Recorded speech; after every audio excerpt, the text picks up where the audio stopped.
नमस्कार दोस्तों। आज अपनी फिजिक्स की दूसरी क्लास है। पहली क्लास में अपन ने लाइट में परावर्तन के बारे में पढ़ा था, तो उम्मीद करता हूँ कि आपने वो वीडियो देखी होगी। दूसरी वीडियो अपनी लाइट के बारे में, उससे अपन आगे की पढ़ेंगे। तो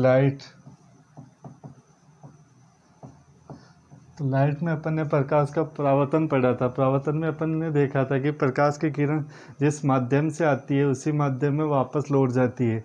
उसमें अपन ने कुछ कंडीशन देखी थी, जैसे आपतन कोण का मान किसके बराबर था, परावर्तन कोण के बराबर था।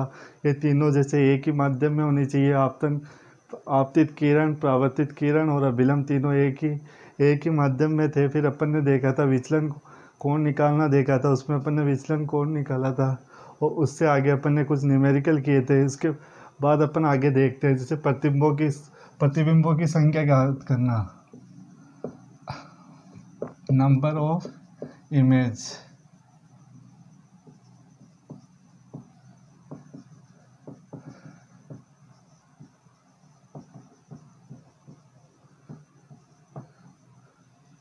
तो रिफ्लेक्शन में अपन देखेंगे कि प्रतिबिंबों की संख्या कैसे ज्ञात करते हैं। जैसे अपना मिरर है, दो मिरर जैसे 90 डिग्री के कोण पे है, तो उस केस में अपने पास प्रतिबिंब कितने बनेंगे।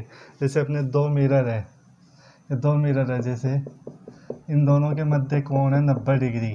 तो इस केस में प्रतिबिंब कितने बनेंगे। तो नंबर्स ऑफ इमेज निकालनी है अपन को। तो नंबर्स ऑफ इमेज ज्ञात करने का एक फॉर्मूला है, जैसे 360 डिग्री अपॉन थीटा -1। तो इस फॉर्मूले में अपन जैसे अपने पास जैसे 90 डिग्री का है, तो उस केस में जैसे यहाँ पे अपन खड़े हैं, तो इस केस में अपन अंदाज़ा लगाएंगे। एक तो अपने पास दर्पण ये है, तो अपना प्रतिबिंब, इससे ही अपन ने ये चीज़ देखी थी पिछली क्लास में। अपन जैसे दर्पण से जितना दूर होंगे, जितना दूर इधर होंगे, अपना प्रतिबिंब भी उतना उधर ही बनेगा। एक जैसे अपने पास मिरर ये एक तो यहाँ पे बनेगा, एक अपन यहाँ पे है, तो इस दर्पण के कारण प्रतिबिंब कहाँ पे बनेगा, इतनी दूर यहाँ पे बनेगा। एक प्रतिबिंब इसके कारण कहाँ पे बनेगा, यहाँ पे बनेगा। तो अपन इसको ऐसे भी निकाल सकते हैं, जैसे अपना सर्किल बना लेते हैं। जैसे ये सर्किल है, तो ये कितने डिग्री का कोण बन रहा है, 360 का। 360 का बनता है। एक सर्किल कितने डिग्री का कोण बनाता है, 360 डिग्री। तो यहाँ पे जैसे एक तो ये बन गया, तो एक के अलावा और कितने रह गए, कितने बनेंगे, 3 है। तो इसमें क्या बनेंगे, 3 बनेंगे, 3 प्रतिबिंब बनेंगे। तो इसमें अपन फॉर्मूले से निकाल सकते हैं। जैसे अपने दोनों मध्य कितने का कोण है, 90 डिग्री का। तो अपने थीटा का मान कितना है, 90 डिग्री। और तो ये थीटा का मान 90 डिग्री है। -1, 9 के पर 0 कट गया, 9 चौक 36, -1 कितने प्रतिबिंब बनेंगे, 3 प्रतिबिंब। तो इसी प्रकार जैसे अपने पास अगर 60 डिग्री होता, दो दर्पणों के बीच कोण कितना डिग्री, 60 डिग्री है। तो उस केस में अपन क्या करेंगे, जैसे एक सर्किल बनाएंगे। सर्किल में कितना होता है, 360। तो 60 के केस में कितने बनेंगे, 60 के केस में कितने बनेंगे, 6। तो एक में तो ये खुद है ही, तो इसके अलावा प्रतिबिंब कितने बनेंगे, एक में तो ये हो गया, तो ये क्या हो जाएगा, 6 - 1 कितने प्रतिबिंब बनेंगे, 5 प्रतिबिंब बनेंगे। तो इस प्रकार अपन निकाल सकते हैं। जैसे कोई सा भी एंगल हो, तो उस केस में अपन क्या निकाल सकते हैं, एंगल निकाल सकते, वो प्रतिबिंबों की संख्या निकाल सकते हैं। तो प्रतिबिंबों की संख्या के लिए क्या फॉर्मूला यूज़ करेंगे, 360 अपॉन थीटा -1। तो ये फॉर्मूला जैसे अपन इसमें निकालेंगे, तो इसमें जैसे सिमेट्रिकल के केस में ये फॉर्मूला काम करेगा। तो सिमेट्रिकल का मतलब ये क्या हो, जैसे अपना ये है 90 डिग्री, तो उस केस में क्या होगा कि अपने दो प्रतिबिंब कितने पे है, 90 डिग्री पे है। तो इस सिमेट्रिकल का मतलब क्या होगा, जैसे अपन यहाँ पे खड़े होने चाहिए, यहाँ से भी कोण बराबर होना चाहिए, यहाँ से भी कोण बराबर होना चाहिए। तो दोनों प्रतिबिंबों के बीच कितने डिग्री का कोण है, 90 डिग्री का। तो अपन यहाँ पे होना चाहिए, इधर भी बराबर कोण, इधर भी बराबर, बीच में होंगे। तो उस केस में अपने पास ये फॉर्मूला काम देगा। और जैसे सिमेट्रिकल नहीं होता, जैसे यहाँ पे हो गए, तो उस केस में अपन को क्या करना है, जैसे उस केस में अपन नंबर ऑफ़ इमेज निकालेंगे, नंबर ऑफ़ इमेज। उस केस में अपन क्या करेंगे, उस केस में ये फॉर्मूला तो यही रहेगा, 360 अपॉन थीटा। लेकिन उस केस में अपन को देखना है, ये जो भी संख्या आती है वो अपने पास ओड आनी चाहिए, ओड नंबर, यानी विषम संख्या आनी चाहिए। विषम संख्या का मतलब ये जैसे 3 आना चाहिए। जैसे ये अपन जैसे 360 में थीटा का भाग दे के देंगे कि जैसे दो प्रतिबिंब, दो अपने पास दर्पण है, दोनों के मध्य कोण है अपने पास 40 डिग्री है। अपन ने मान लिया कितना, 40 डिग्री कोण है। तो इस केस में अपन क्या करेंगे वो, लेकिन वो उसने क्वेश्चन में दे रखा है लेकिन वो समरूप नहीं है, असमरूप रखे हुए हैं। तो असमरूप का मतलब जो इधर से और इधर से दोनों कोण बराबर नहीं है। समरूप का मतलब क्या होगा, दोनों के बीच में होगा। जैसे ये 40 है तो ये यहाँ पे रखा होना चाहिए, इधर भी 20 डिग्री कोण, इधर भी 20 डिग्री कोण। उस केस में तो क्या होगा, सिमेट्रिकल होगा। जैसे इसके अलावा अदर रख दिया इसने, जैसे यहाँ पे अपन खड़े हैं तो इस केस में कितने प्रतिबिंब बनेंगे। उस केस में अपन देखेंगे प्रतिबिंबों की संख्या क्या बनेगी, विषम बनेगी। तो विषम जैसे अगर अपन ने 360 में भाग दिया, 360 में भाग दिया 40 का, तो उस केस में क्या हुआ, 4 9 36। तो उस केस में क्या होंगे, अनसिमेट्रिकल के केस में तो क्या होगा, 9 प्रतिबिंब बनेंगे, जबकि सिमेट्रिकल के केस में कितने प्रतिबिंब बनेंगे, एक अपन माइनस कर देंगे, कितना बनेंगे, 8 प्रतिबिंब बनेंगे। क्योंकि अनसिमेट्रिकल के केस में अपन ने देखा था यहाँ पे तो अपन है, इसके अलावा जो भी जितने अपन 360 में भाग देंगे तो वो अपने क्या होगा, प्रतिबिंब होगा। तो सिमेट्रिकल के केस में जैसे आपको क्वेश्चन में नहीं दे रखा सिमेट्रिकल या अनसिमेट्रिक कुछ भी, तो उस केस में अपन क्या फॉर्मूला कौन सा काम में लेंगे, ये 360/θ-1। लेकिन अपन को जैसे अनसिमेट्रिकल बता रखा है तो उस केस में अपना आंसर आना चाहिए ओड नंबर। ओड नंबर चाहे 360/θ से प्राप्त हो। अगर ओड नंबर आता है तो अपन माइनस नहीं करेंगे, अगर इवन नंबर आता है तो उसमें अपन एक माइनस कर देंगे। तो ये आपको आया समझ में। सिमेट्रिकल के केस में तो अपन को फॉर्मूला ये काम में लेना है, अनसिमेट्रिकल के केस में अपन को ओड नंबर प्राप्त होने चाहिए। नंबर ऑफ इमेज क्या प्राप्त होगी, अपन को ओड नंबर प्राप्त होगी। तो इस प्रकार अपन इसमें क्या होंगे, प्रतिबिंब की संख्या ज्ञात करेंगे।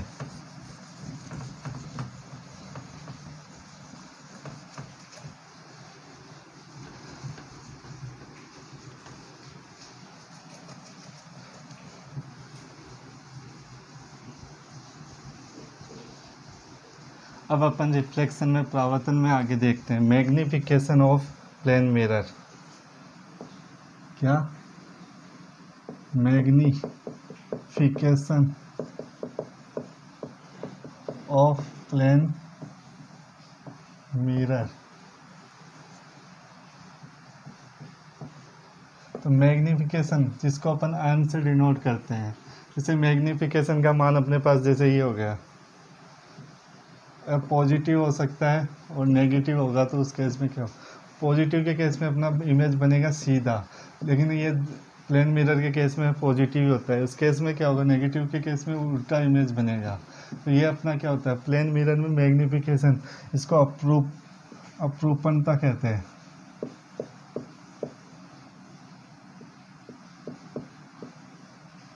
ठीक है, तो इसमें क्या होगा, जैसे अपना मैग्निफिकेशन का मान 1 है, जैसे अपना ये क्या है, मिरर है, अपना क्या है, दर्पण है। यहाँ पे अपन खड़े हैं, जैसे अब मेरी लंबाई है, जैसे मान लिया 6 फीट है, तो अपना मैग्निफिकेशन 1 है।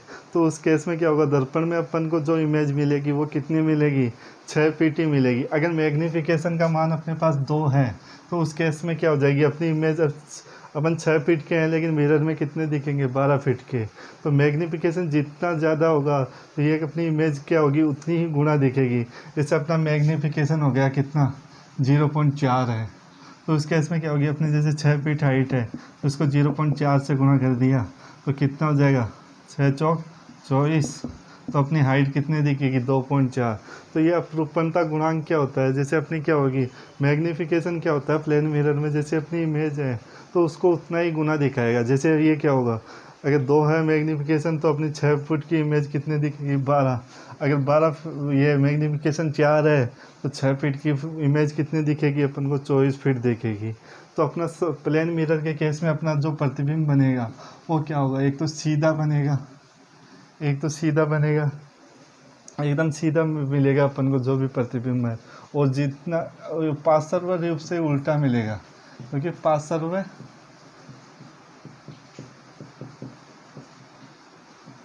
इसका मतलब क्या है, जैसे अपने ये है, जैसे प्रतिबिंब होगा जितनी हाइट का है उतना ही रहेगा, सीधा बनेगा। जैसे अपन दर्पण में देखेंगे, अपना जैसे अपना राइट हैंड है, राइट हैंड में मैंने मार्कर पकड़ रखा है, तो उसमें जैसे मिरर में देखेंगे तो अपन को क्या दिखेगा, वो लेफ्ट हैंड में दिखेगा। वही इमेज अपने सामने वाले में बनेगी। तो इसके लिए क्या होगा, प्रतिबिंब सीधा और पार्श्व रूप से क्या बनेगा, उल्टा। जैसे राइट हैंड में मार्कर है तो वो उधर जैसे ही दिखेगा तो अपन को क्या दिखेगा, राइट हैंड वाला किस में दिखेगा, लेफ्ट हैंड वाले में। तो इस प्रकार अपना मैग्नीफिकेशन क्या होता है, जितना मैग्नीफिकेशन होगा अपनी इमेज उतनी ही गुना बनेगी। जैसे 1 मैग्नीफिकेशन है तो वो 1 गुना दिखाएगा, 2 मैग्नीफिकेशन है तो अपनी इमेज क्या बनेगी, 2 गुनी बनेगी। और जितना मैग्नीफिकेशन होगा उतनी गुना। जैसे 6 फुट का आदमी अगर 1 मैग्नीफिकेशन है तो वो 6 फुट का दिखेगा। और अगर 2 मैग्नीफिकेशन का मान अप्रूपणता अपनी 2 है तो उस केस में 6 फीट का कितने फुट का दिखेगा, 12 फुट का। तो ये अपना क्या होता है, मैग्नीफिकेशन होता है। तो अपन देखते हैं,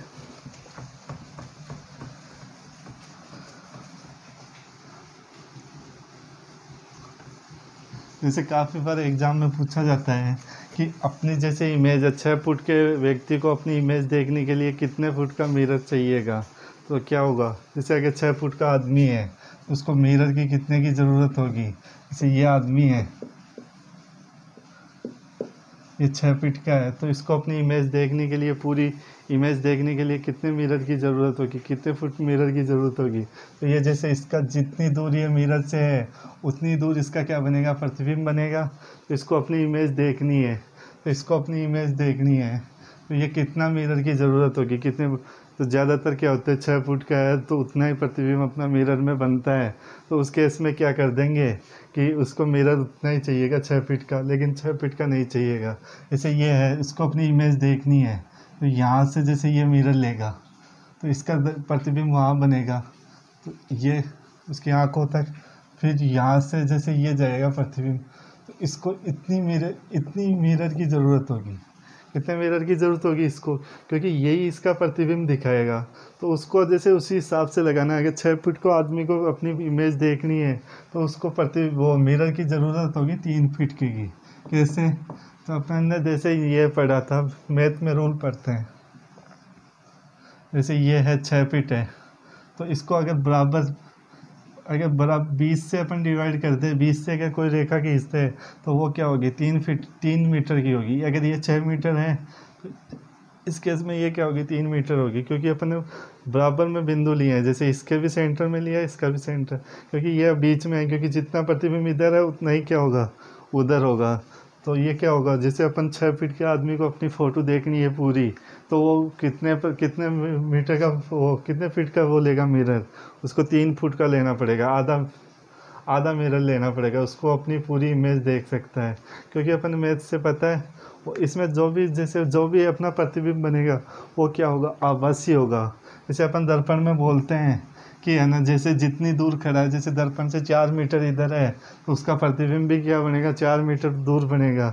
जैसे ये बन गया आभासी का मतलब, जैसे यहाँ से ये देख रहा है तो इधर कोई 4 फीट पे अगर कोई कागज़ लेके खड़ा हो गया उस पर प्रतिबिंब नहीं बनेगा, वो कांच में ही क्या होगा, 4 मीटर दिखाई देगा। कांच में क्या होगा, अपन को आभास होगा, जैसे दूर है वो कितने मीटर है, 4 मीटर, लेकिन उसका प्रतिबिंब क्या होगा, आभासी प्रतिबिंब बनेगा। तो ये क्या होता है, अपने मिरर के केस में होता है, रिफ्लेक्शन केस में होता है। तो अब अपन आगे देखते हैं, रिफ्लेक्शन में जैसे कलर का होता है,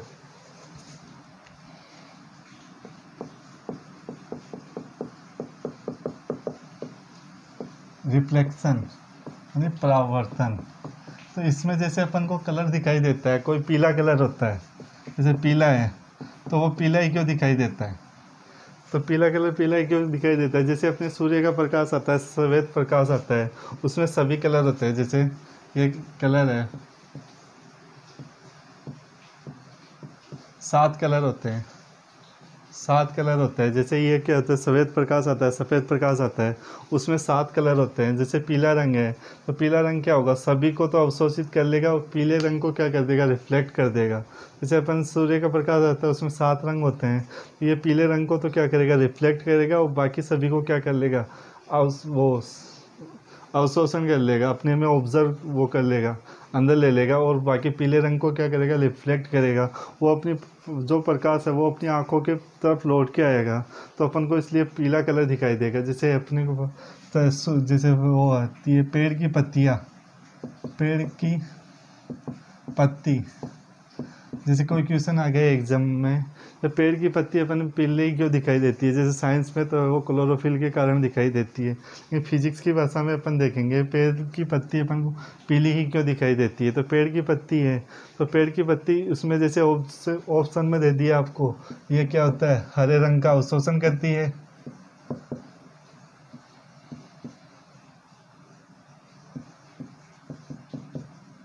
या हरे रंग को रिफ्लेक्ट करती है।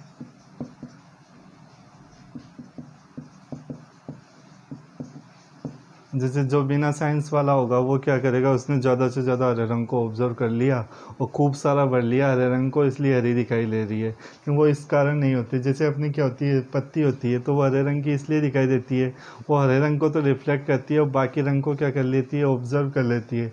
जैसे कभी एग्जाम में क्वेश्चन पूछ लिया, लाल रंग का गुलाब का फूल है, गुलाब का फूल है अपने पास लाल रंग का, तो उसको अगर हरी लाइट दी जाए, केवल हरी लाइट में देखा जाए, तो वो कैसा दिखाई देगा, क्या कैसा दिखाई देगा, हरी लाइट है, क्योंकि गुलाब है वो लाल कलर का है, वो रिफ्लेक्ट करेगा केवल लाल रंग को और बाकी सबको क्या कर लेगा, अवशोषित कर लेगा। तो इसलिए वो क्या होगा, हरे रंग को भी अवशोषित कर लेगा, तो इसलिए वो क्या दिखाई देगा, काला। जैसे काला रंग है, तो वो काला क्यों दिखाई देता है, ये काला रंग है वो क्यों दिखाई देता है, क्योंकि वो प्रकाश की किरण को, सभी रंग को क्या कर लेता है, अवशोषित कर लेता है। जैसे ये अपना रेड है, ये ऑरेंज है, ये येलो है, ये ग्रीन है, ये ब्लू है और ये है इंडिको है, ये अपना वॉयलेट है। तो ये क्या होता है, जैसे अपना कलर ब्लैक कलर क्यों दिखाई देता है, वो क्या होता है, सभी का अच्छा अवशोषक होता है, ये सभी को क्या कर लेता है, अवशोषित कर लेता है, किसी को भी रिफ्लेक्ट नहीं करता, तो इसलिए रिफ्लेक्ट नहीं करता। जैसे अपन गर्मी में बोलते हैं छत्ता ब्लैक नहीं लेना चाहिए, क्योंकि छत्ता क्या होता है, सारी प्रकाश की किरणों को क्या कर लेता है, अवशोषित कर लेता है। तो उसका काला रंग का दिखाई देने का कारण है ये कि क्यों, क्योंकि अपने पास आंखों में प्रकाश कैसे लौट के आता है, जब वापस रिफ्लेक्ट होकर अपने पास प्रकाश आएगा तभी अपन को दिखाई देगी। जैसे कोई लाल रंग का दिखाई देता है, तो उस पर सूर्य का प्रकाश आता है और वो रिफ्लेक्ट, वो लाल रंग को रिफ्लेक्ट करेगा, जो अपनी क्या होगी, आंखों के पास आएगा, इसलिए वो अपन को लाल रंग का दिखाई देगा। तो ब्लैक कलर का मतलब जो भी उसके पास प्रकाश की किरणें आई, जो भी कलर आया उसके पास, उसने सभी को क्या कर लिया, अवशोषित कर लिया, अवशोषित कर लिया, वो किसी को रिफ्लेक्ट किया ही नहीं। अगर रिफ्लेक्ट नहीं करेगा तो अपने पास आएगी कोई प्रकाश की किरण, नहीं आएगी। अगर कोई प्रकाश की किरण अपने पास आ ही नहीं रही है रिफ्लेक्ट होके, सभी ऑब्जर्व हो रही है, तो उस केस में अपन को ब्लैक दिखाई देगा। जबकि अपने पास सफ़ेद का मतलब, सफ़ेद कोई कलर नहीं होता, जैसे सफ़ेद है तो जैसे सभी कलर मिल गए तो उस केस में वो वाइट कलर दिखाई देगा। जैसे अपने पास है कोई सफ़ेद है, उसको क्या शांति का प्रतीक बोलते हैं, अपने तिरंगे में भी दिया हुआ है, ऊपर क्या होता है, केसरिया होता है, ऊपर क्या होता है, केसरिया, सफ़ेद और हरा। तो हरा क्या होता, सफ़ेद क्या होता है, ये शांति का प्रतीक है, ये ठंड का प्रतीक है, क्योंकि ये जो भी प्रकाश की किरण आएगी सभी को क्या कर देगा, रिफ्लेक्ट कर देगा। इसलिए अपन को जो रिफ्लेक्ट होगी सभी एक साथ, जैसे विप ग्योर आएगा अपनी आँखों में, तो अपन को क्या दिखाई देगा, वो क्या दिखाई देगा, अपन को सफ़ेद दिखाई देगा, सभी प्रकाश एक साथ आएगा, उस केस में अपने को क्या दिखाई देगा, सफ़ेद दिखाई देगा। तो ये क्या होता है, तो इसको अपन शांति का प्रतीक भी मानते हैं। तो जैसे एग्जाम में काफ़ी बार पूछ सकते हैं, जैसे गुलाब का फूल का क्यों दे दिया, या दे दिया, जैसे लाल कलर है, अगर लाल कलर की कोई डब्बी रखी हुई है तो उसमें जैसे पीला, हरा और वॉयलेट कलर की प्रकाश की किरणें जाती है उसमें, तो उस केस में वो कैसा दिखाई देगा। तो इस केस में अपन को एक ही चीज़ ध्यान रखनी है, जैसे लाल कलर है तो लाल कलर को रिफ्लेक्ट करेगा, हरा कलर है हरे को करेगा, ब्लू कलर है तो ब्लू को रिफ्लेक्ट करेगा, बाकी को सबको क्या कर लेगा, अवशोषित कर लेगा। तो किसी चीज़ के काला दिखाई देने के पीछे क्या कारण है, तो उसमें अपन को अपना आंसर क्या होगा, वो सभी कलर को क्या कर लेता है, अवशोषित कर लेता है, अपने अंदर रख लेता है, इसलिए वो काला दिखाई देता है, क्योंकि वो किसी को रिफ्लेक्ट नहीं करता। वो किसी का हरा दिखाई देने के पीछे क्या कारण है, वो और सभी को तो क्या कर लेता है, अवशोषित कर लेता है, लेकिन हरे रंग को क्या करता है, रिफ्लेक्ट करता है, वो अपने पास लौट के आता है, इसलिए वो हरा दिखाई देता है। तो इस प्रकार अपन को कलर, इसमें रिफ्लेक्शन के बारे में जानना है। जैसे कोई कलर अपने पास रिफ्लेक्ट होके आएगा तो परावर्तन ही वो चीज़ है जिसके कारण अपन को वस्तु, अपन किसी चीज़ को देख पाते हैं। अगर परावर्तन नहीं होता तो इसको अपन किसी वस्तु को देख नहीं पाते। अगर कोई चीज़ कलर, अगर प्रकाश की किरण रिफ्लेक्ट नहीं होती तो वो अपने उससे टकरा के अपनी आंखों पे नहीं पहुंचती, तो अपन को दिखाई नहीं देती। क्योंकि अपन को दिखाई नहीं देती, जो सतह जितनी चिकनी होगी तो उसमें जैसे जितनी ज़्यादा, जैसे ये बोर्ड है, बोर्ड अगर ज़्यादा चिकना होता, जैसे चिकना है, इसमें अपन को छाया दिखाई दे रही है। इसका कारण क्या है? क्योंकि ये चिकना ज़्यादा है तो अपनी इमेज अंदर बन रही है। जितना चिकनापन होगा, जैसे दर्पण में चिकनापन ज़्यादा होता है, उसमें प्रकाश की किरणें जाती है, टकरा के अपनी आँखों में आती है। तो ये परावर्तन के कारण ही अपन को चीज़ें दिखाई देती है। तो ये अपन ने परावर्तन जाना, अपना यहाँ पे परावर्तन खत्म है। अगली क्लास में अपन अपवर्तन के बारे में देखेंगे। ये अपना परावर्तन कंप्लीट है, अगली क्लास में देखते हैं अपवर्तन। Thank you guys.